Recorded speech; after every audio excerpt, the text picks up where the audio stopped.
Chapter 13. Equestrienne from the Future. I saw a wagon emerging from the settlement, or rather, a carriage with a folding top, drawn by a sorrel mare. On the carriage's plush seat sat an elderly woman, with a basket of apples and vegetables at her feet. Up in front, a shirtless boy about 7 years old held the reins but did not appear to be controlling the horse. No doubt they had been along this route many times before, and the horse was simply trotting leisurely along a familiar route. The boy turned to the elderly woman and said something to her. His grandmother smiled and began to sing. The boy started singing along with her, picking up on the refrain.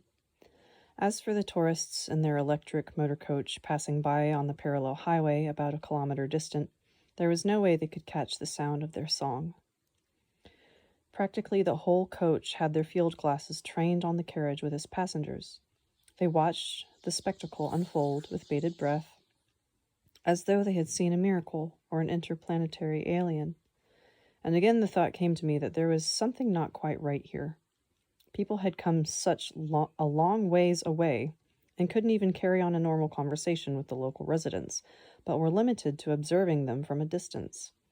And the two occupants of the carriage weren't even looking their way. One of the tourist coaches slowed down to keep pace with the horse's trot. The coach was filled with children visiting from abroad, excitedly waving their hands at the little boy and his grandmother, riding in the handsome carriage, but not once was there even a glance in return. All at once, a young equestrienne emerged from one of the gates of the settlement, which were beautifully enwreathed with living vegetation. Her chestnut-colored racehorse maintained a heated gallop in a bid to catch up to the carriage, and was soon prancing daintily alongside. The elderly woman smiled, listening as the young equestrienne spoke to her. Even though the boy may not have been too happy at having their duet interrupted,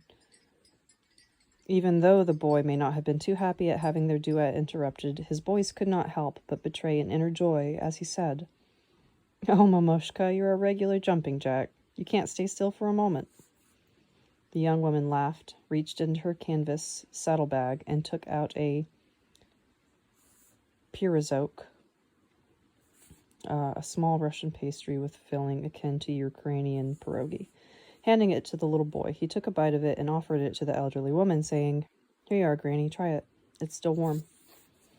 The boy gave a tug on the reins and stopped the carriage. He leant down and with both hands picked up a basket of yummy-looking apples. He held it out to the woman rider with the words, "Please, Mama, take these to them," nodding in the direction of the touring coach with the visiting children on board. Grasping the heavy basket of apples easily with one hand, with the other hand she gave her prancing steed a pat on its neck and galloped off toward the children's motor coach. Several other tourists' coaches in the meantime had pulled up beside it, all eyes fixed on the young woman rider galloping toward them over the fields, clutching a basket full of apples with one hand. Dashing up to the children, who had now spewed forth out of the coach, she reined in her steed, and without leaving the saddle, deftly bent down and placed the apple basket on the ground in front of the excited children. After managing to give a dark-haired little boy a pat on the head, she waved a greeting to all and headed off on her steed, riding down the middle of the dual motorway. The driver of the children's coach was talking on his two-way radio. "She's galloping right down the median strip. She's marvelous." Many of the touring coaches along the motorway pulled over to the side and stopped. People quickly got out and spread themselves along the roadside, watching the beautiful young equestrienne galloping along at full speed. No shouts, but rather whispers of excitement emanated from many people's lips. And here was really something to be excited about. Sparks flying from his hooves, the steed flew along unhindered in his heated gallop. His rider carried no whip in her hand, not even a switch, yet the steed kept quickening his step, his hooves barely touching the asphalt, his mane streaming from the brisk headwind. No doubt he was extremely proud of his rider and wanted to prove worthy of this beautiful woman on his back. Indeed, she was exceptionally beautiful in appearance. Of course, one could get excited about her perfect facial contours, her light brown braid and thick lashes. Of course, beneath her white hand-embroidered blouse and flowered skirt with white camomiles, one could easily picture a shapely, supple waist on this girl with such a magnificent figure, whose smooth feminine lines seemed to frame some sort of irrepressible energy. The blush played on her cheeks, gave but a glimpse of the majesty and boundless possibilities of this unfathomable energy. I think the Indians call it Shakti. That was Carla speaking, by the way. The young equestrienne's unusually healthy-looking appearance, she looked like a girl in her late teens, quite distinguished her from that of the people standing by the side of the road. She sat upright on her frisky steed, with not a trace of tension in her body. She wasn't holding to the pommel of her saddle, or even the reins, and her legs were thrown over one side of the horse's rump without a stirrup on either foot. As she rode along with her eyelids lowered, she gracefully wove her wind-tossed hair into a tight braid. She only had to raise her eyelids to inflame one of the crowd of people and she had only to raise her eyelids to inflame one of the crowd of people with some kind of invisible but captivating fire. Whoever caught her gaze felt himself straighten up inside and stand tall. It seemed that these people could feel the light and energy emanating from the equestrienne and were trying to let it at least partially fill their being. She understood their desire and generously shared what she had, galloping on and just being beautiful. All of a sudden, an excited Italian man ran out across the motorway in front of the oncoming steed. He waved his arms wildly to each side, crying out in excitement, "Rassia! I love you, Rassia!" Footnote, Rassia is the Russian name for Russia, which is similar to a number of European languages. The younger rider was completely unmoved by her steed rearing up on its hind legs and prancing on the spot. With one hand simply holding on to the pommel of her saddle, she used the other to pluck a flower of the garland adorning her hair and toss it down to the Italian. Catching his gift, he pressed it tenderly to his chest like a valuable treasure, constantly repeating, "Mamma mia, Mamma mia." But the beautiful equestrienne was no longer paying attention to the impetuous Italian. She had only to touch the reins, and the horse broke into a lightly prancing walk and headed over to the people standing on the roadside.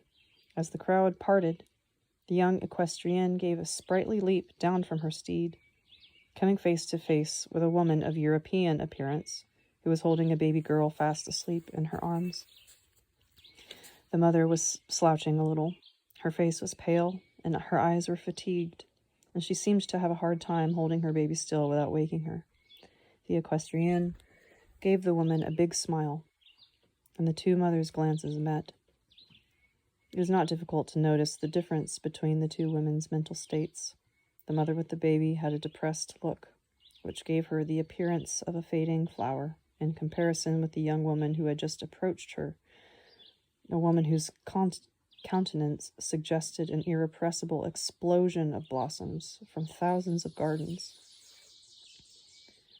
Whew. God, I've been there. I've been that fading flower with a baby in her arms. The two women looked at each other in the eye without a word between them. Then all at once, as though startled by a new conscious awareness of something, the woman holding the sleeping baby straightened up, and her face broke into a broad smile. With a graceful, very feminine movement of her hands, the Russian woman took the beautiful garland from her own head and placed it on the head of the mother holding the baby, though they still didn't say a single word to each other. Once more the beautiful equestrienne deftly mounted her steed, which had been standing meekly at her side, and headed off. For some reason the people all gave her a round of applause. The now smiling, slender woman, whose baby daughter had by this time awakened with a smile of her own on her little face, kept watching as the figure of her newfound friend receded into the distance. As for the impetuous Italian, he was running after her, holding an expensive watch he had taken off of his wrist, calling out to her, "A souvenir, mamma mia!" But by this time the beautiful rider was already far away.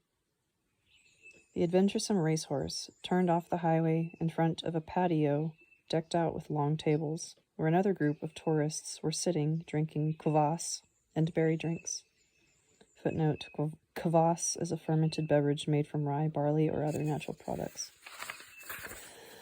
They were also sampling other delicacies waiters kept bringing to them out of a building replete with beautiful Russian carvings. Footnote, Russian carvings, these might include solar symbols such as a horse in front of the roof finial, believed to protect the house and its occupants from evil.